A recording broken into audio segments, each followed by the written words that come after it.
Say hi, Josh. Hi. This is Josh. He's from California, and he's training with me this week.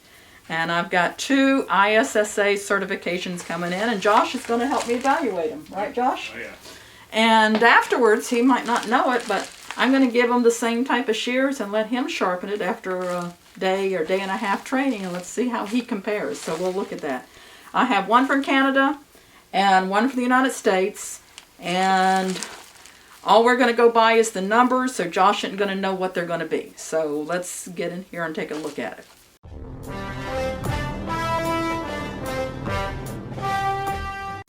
So just to kind of let you know, if you're new to the channel, the International Scissor Sharpeners Association is an organization for sharpeners. It was started by a guy from Cyprus, and we do evaluation, and this is like minimum skills evaluation. So let's take a look and see what we got here. All right, so I've got 2 of them. I'm going to write at the top. Okay,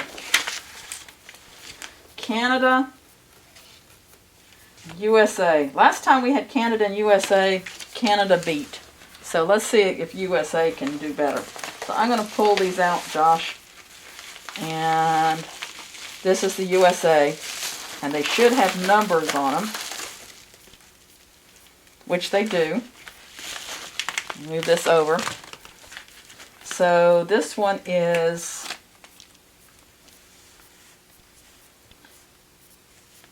38757. So that way I don't get them confused. Anything else in here? And they send in money if they want me to send them back. If they don't pass, and I'd like to see them do it again, I'll contact them, then they can send me money or give me a credit card and I'll send them back. But this is a written test. So we're going to look at that. And I know you haven't seen the test, so we'll go through that one. And this one is the Canada, and it's 38783. So this is the written test. It's got a lot of business cards in here. Let me hide his name. So I'm going to see whether, we're going to go through the questions here, Josh, and you tell me if you agree with his answers. So the first one is, what 3 key elements must be properly corrected for a shear to work correctly? Do you know that off the top of your head? Tension, edge alignment. There you go, and he's got that one right. Good. Which area should receive the most pressure when creating the ride line? The pivot. The pivot area. He's got that right. See, you learned a lot yesterday, didn't you? Oh, yeah. Which is the finer grit? 150, 240, 360, or 1200? 1200. Yeah, you know that because you were a knife sharpener. What is the optimum angle for a convex shear to cut sharp without pushing? 45. 45, yeah. See, these aren't hard questions, are they? How large should a burr be? The size of a hair, as small as possible but still remove nicks. B. Yep, that's right. He's got that one right. What happens if an edge is over polished? The shear shine and glide smoother. The edge is rounded off and the hair pushes. Tiny nicks are created and snags the hair. Both B and C. B. B. Yep. Last person missed that one. What is the traditional cut test material to see if a shear will push hair? I don't know if we talked about that yesterday. This is to see if a shear is going to push hair. Hair, dry tissue, wet tissue, or a latex glove.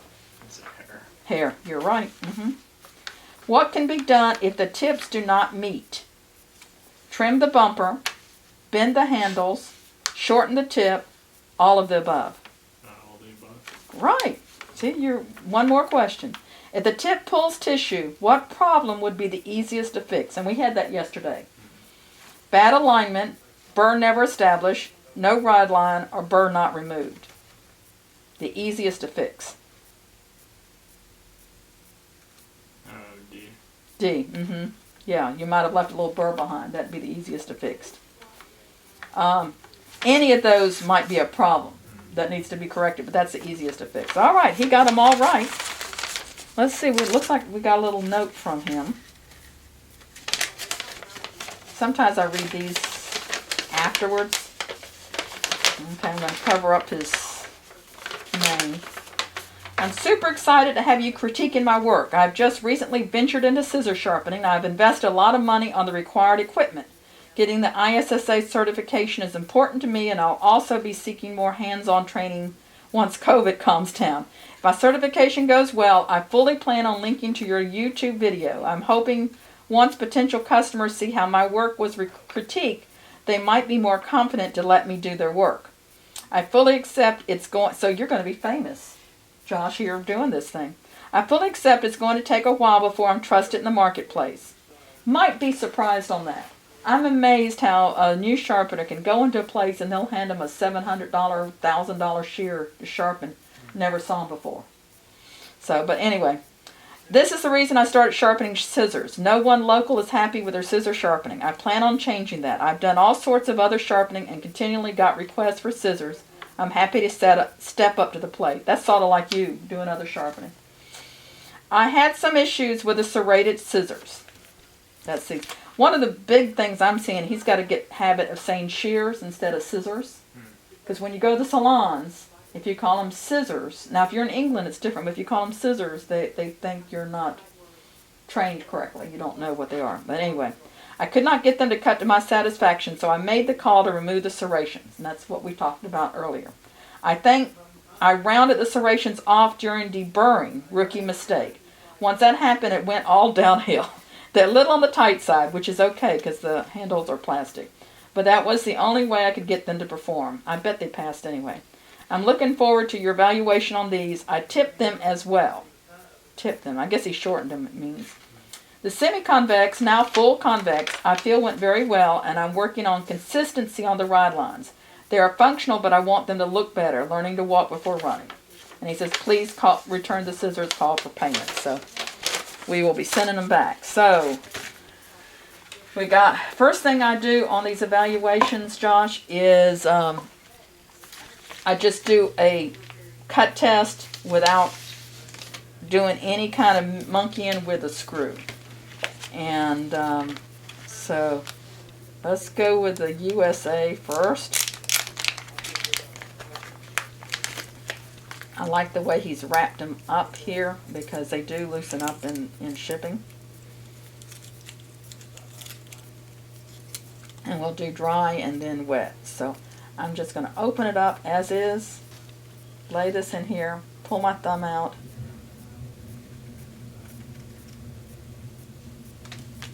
That's dry.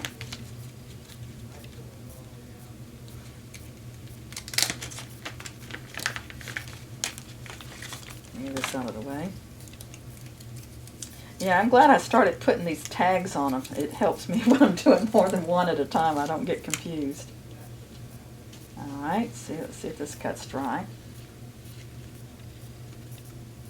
Cut's dry. They should cut at least dry. I'd give them to you, but you don't have fingernails.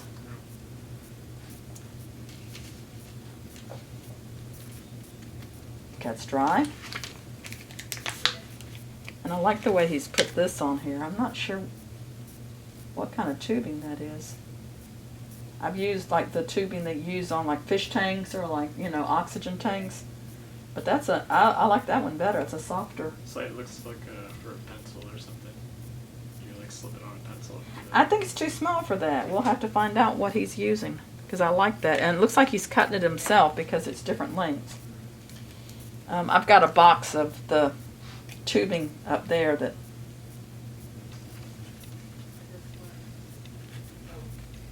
okay, everything cut dry.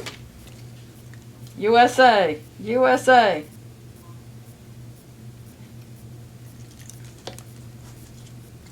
Any cheers for USA?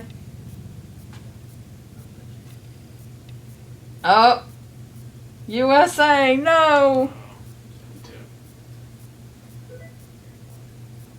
Yeah, that didn't cut wet, did it? Alright, we'll go with the Canada. Oh, Canada. Actually, my high school song from my high school was for the tune of Oh, Canada. No, Canada, no.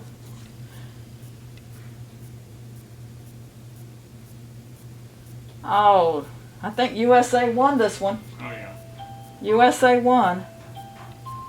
Well, I'm not sure if any of them are going to pass. I'm glad you're here, Josh, so you can see this. So you're going to be doing the same ones later today, and we'll see how yours compare, okay? So let's see if we can figure out, and I'm glad you're here to figure out why these are not passing. So, kind of bevel, convex, bevel, convex. And you know, actually Canada had the advantage on this because as this dries out, as I cut, it does cut easier. I mean, there's so, you know. Okay, so let's look at, I like to see how they feel.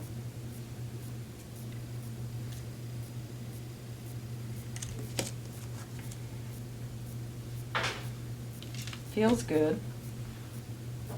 All of them feel pretty nice. This one feels smoother than that one, but he took the serrations off. Here, I'll let you feel them all here, Josh. So next I'm looking at the inside blade. So on these bevel edges, what I'm looking for on the inside is they should not have worked the rod line. They should have just cut the burr off because these are not high-end shears. And I shouldn't see any scratches or anything. Now what I am seeing on this one is the blade is a little bit brownish, which means that however they sharpened it, they overheated it some. And I don't know if they can see that in here. Yeah, I can see it there. It's just a little bit brownish. So they may have overheated the metal a little bit on this one. Now, I don't see anything alarming on the inside on either one of these. Let's see. Now what we're looking at on these is the rod line.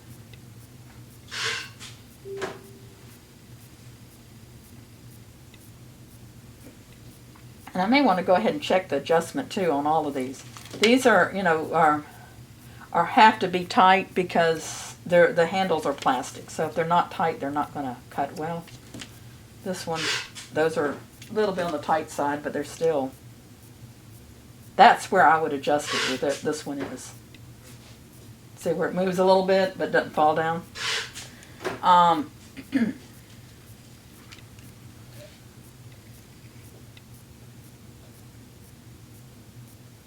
All right, Josh, I'm going to hand these to you, and you tell me what you might see that might be wrong with the rod line on one or the other of them. Okay? Going to be like a little test for you. So, Canada, I don't think you're going to want to put a link on your evaluation this time. Your next evaluation will be on your link. Kind of wider on this part than it is down here. Yeah. It's kind of the same thing. It's a little like skinnier up here than it is wider down there. Yeah, that's not huge because, if it's out of alignment, it might be that way to make it, cut right. Mm-hmm. But it's almost like it's non-existent here. Yeah. I think you should have worked the rod line a little bit more. See, right here and right here. But yeah, you're right. It's wide here. And while you're looking at that one, I'm going to put this up to the camera so they can see what I'm talking about. See how much wider it is down here at the tip? Don't think you got that area of the rod right there well. It just doesn't looks like you could have worked it a little bit more. This is the other blade. It's the same spot. So I would have worked the rod maybe a little bit more. What you see on that one, now that one had something that I caught that you may not catch. I don't know. Okay, what I'm seeing is he's got some rod line coming up the back side here. Mm-hmm. See? Mm-hmm. So I don't think, there's some rod coming up. You can definitely see, look right in here. See the rod coming up the back? And remember we put red Sharpie on both sides? Yeah. His rod is super, super nice and shiny.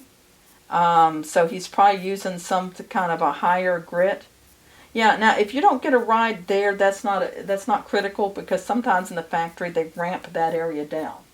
So that's not a big deal. But what I'm seeing is when I turn it back and forth the light, you see how it looks like it's shiny on the back here? So I'm thinking he's not putting his, even though he knows, because he passed that test, he knows to put his pressure here. Somehow he's either rolling it or he's putting too much pressure back here, which means that ride line is not flat and it's a little bit relaxed. So this one didn't work the ride line enough. This one, I think he overworked, well, he probably overworked the ride line trying to get it super shiny, and he did some leaning back. Let me put this so anybody looking on the camera and also Mr. Canada can see what I'm talking about. Let's see, one of them's worse than the other. Yeah, I think this one is, so.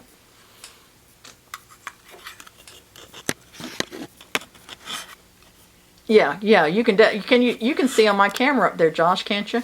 You see how the back, there's a ride line in the front and the back on both sides. Yeah. See? So that's kind of the thing I'm looking for. First I see how they cut, and then I'm like, well, why don't they cut? And this one, I think if the ride line is relaxed, then they're not really coming together like they should. I might go ahead and see if they left any nicks behind. And I know you don't have any fingernails, so but you can use, like I mentioned, the guitar pick or something like this to feel for any nicks. And they both got out the nicks. This one feels rough. And that's exactly where there's no, almost no rod line. This is USA. Run this along there and you'll feel it feels a little rough there, Josh. This is interesting, isn't it? So, inside blade, I'm just going to put the wrong pressure. Yeah, it does feel rough. Yeah, ride on back. And so this blade felt rough. Now we're looking at the outside blade. Let's go back to our serrated ones first. So one of them he took off the serrations. But its angle looks pretty consistent.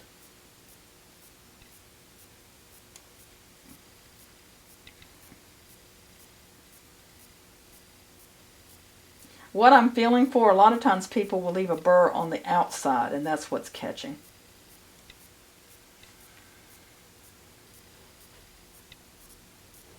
So now this one didn't cut wet. This is Canada.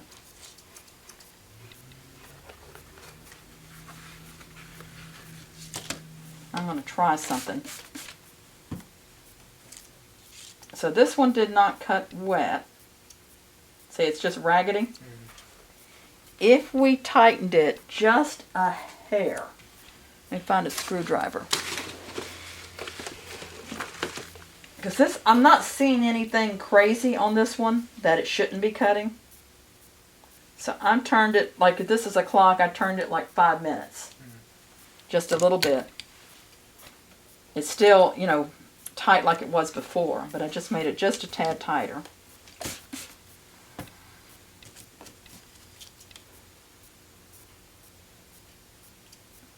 It's better. It's not perfect.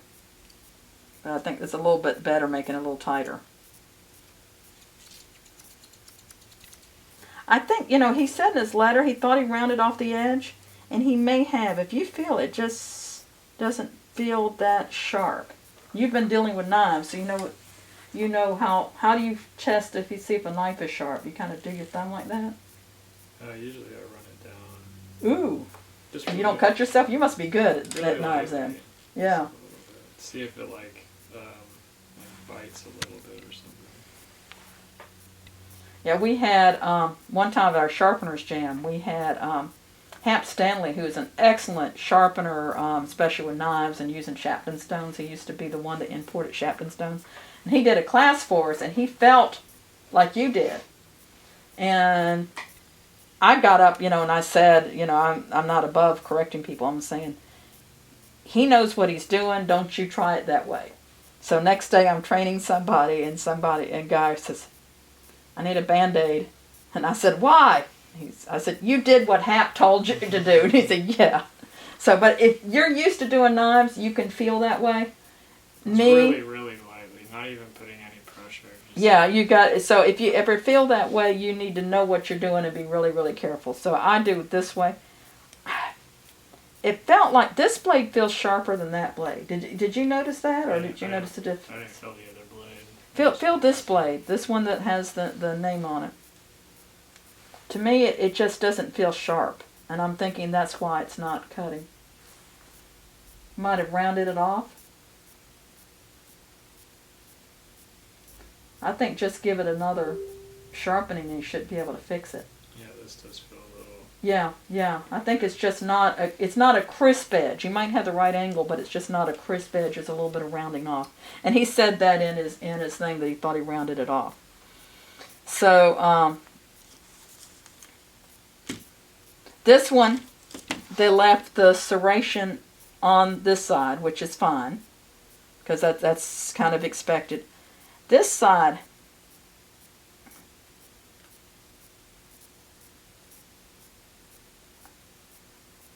that's a pretty rough edge, and it sort of looks like it dips down and comes back up a little bit.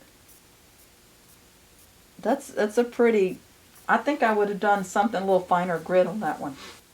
Hand me the brand new one you've got that you're going to do next, Josh. So just as a comparison, this is what's on here originally. See? And the original edge is definitely a finer grit than what he put on here.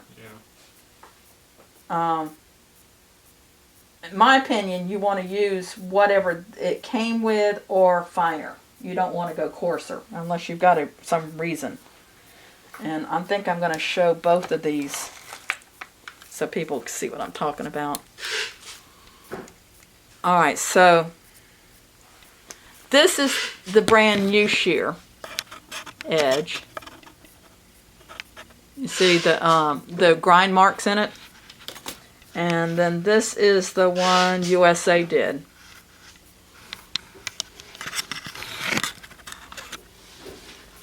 You see how much coarser that one is. And it's a much wider bevel. He took off a lot, and once again that tip looks like it kind of browned up a little bit. Alright, so now, what you got? Elephant!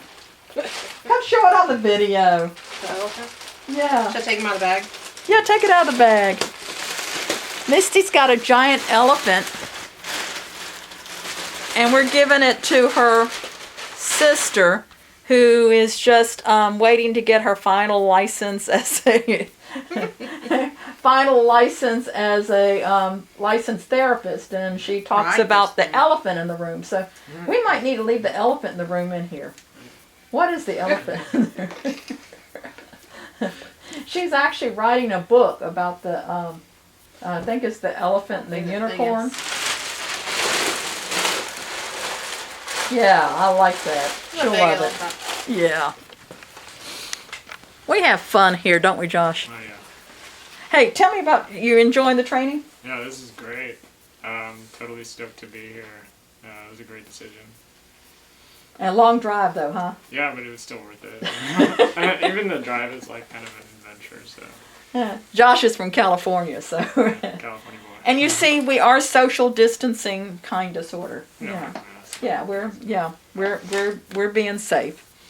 So what I want to look at now are these truly convex. And I'm going to let you look at them because we talked about yesterday difference between convex and bevel, and tell me if you think they're truly convex or not. Now these shears, when they come from the factory, and the guy that makes them is Ramon Eichert. He's going to be teaching at our Sharpeners Jam, which I'm excited about having him. But he puts a little micro bevel on them. So what I'm wanting people to do when I do the certification, and also Josh when he practices today, is to take that little micro bevel out and make them a true convex. Because a lot of times when we're sharpening, we're going behind another sharpener who has put a beveled on a convex edge. So that's something I want to see if you know how to do. So you've looked at them. What you see? Yeah, convex. Both of them have convexed them. Okay. Let me see what. Oh wow, this one's excellent. Who is this? This is Canada. Canada, you did an excellent job of convexing. Just wish they had cut better. But the convexing looks really good. What I find a lot of times when people convex really well, they go a little bit too crazy with the polish and they round over the edge. Whether they cut is more important than how they feel. I'm still trying to figure out exactly why these aren't cutting. One, we saw the rod line. I think the rod line is relaxed. That may be the main thing. But, I mean, they look good. And we're going to cut hair with them. I think if you were to give these back to hairstylists, they'd be happy. It's just not quite the crisp cut you want. Now this one,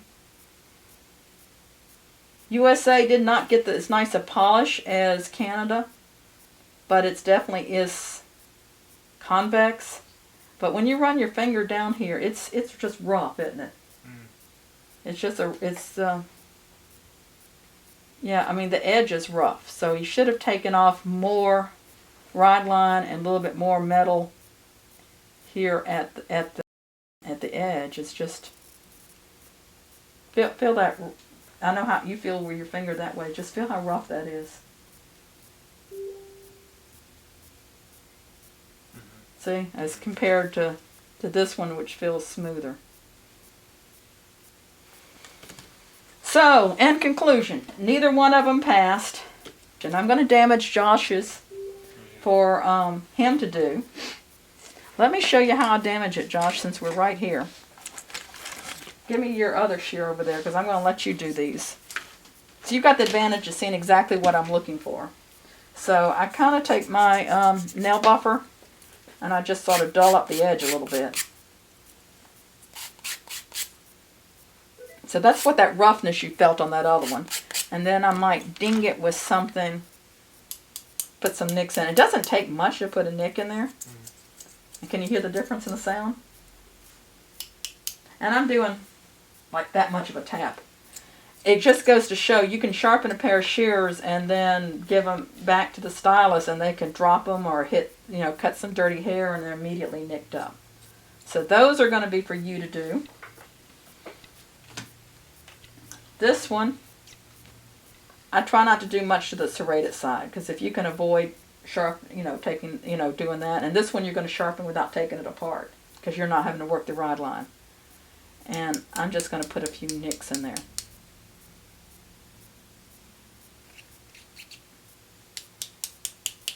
It's harder to put nicks in these blunter scissors like this. And when you do it, do your scratch test and see what angle it is. There it is. Yeah, hear the difference in the sound? Okay. So, we'll come back later and we'll see how Josh compared to the ones that were sent to me. And if you like this, I've got a whole bunch of other videos with the ISSA you can watch and a lot of sharpening videos. And, if you have any comments in here of things maybe that you saw that I didn't see. So, oh, I said I was going to cut hair with them before I sent them back. I'm pretty sure all of them are going to cut hair, which means if these were given back to the stylist, they probably would be very happy with them. See, it's not pushing at all. That cuts fine. The other beveled edge. And it's good for you to see this too, Josh, because you don't have to be perfect for them to be happy with you. See that no push, cuts fine. If you gave that back to the stylist, they would say, oh, these are great. And I'm pulling my thumb out, just pushes a little bit, but not bad. It cuts nice. And this one probably cuts nice. See if I can get the... See, it pushes a little bit at the tip. They probably won't notice that. When people don't pass this, don't think you've got to give up working. I mean, you can still make good money, but you need to do the things you need to learn, or equipment wise, or whatever you need to get up to that next level. Otherwise, another sharpener could come in and take your business because they're a little bit better than you are. That's conclusion. USA, Canada, neither one passed. Try harder next time. So Josh has been sharpening the 2 shears that I damaged, but I want to show you how they cut. And this is 1 day training, right? Mm-hmm. 1 day. 1 day. This is Tuesday. He was here on Monday. Cuts perfect. And then look at this one. That is beautiful. I'm going to do that again. Look at that. I don't even feel the tissue between the blades. And the convex shape is beautiful there. So, rod line looks nice. You feel pretty good about them, Josh? Oh yeah. Yeah. And the key is you're working with some equipment that's designed for doing the Japanese shears. I think is part of it, is a good bit of it. And you just took your time, went through it. But you were, well, it was about an hour to do both of them. Yeah. Yeah. And for first, these are the first shears you've ever sharpened without me sitting over and watching you. So, Yep. Okay, so congratulations, Josh. Thank you. Thank you for being a good teacher, Bonnie. Oh, thank you. Thank you.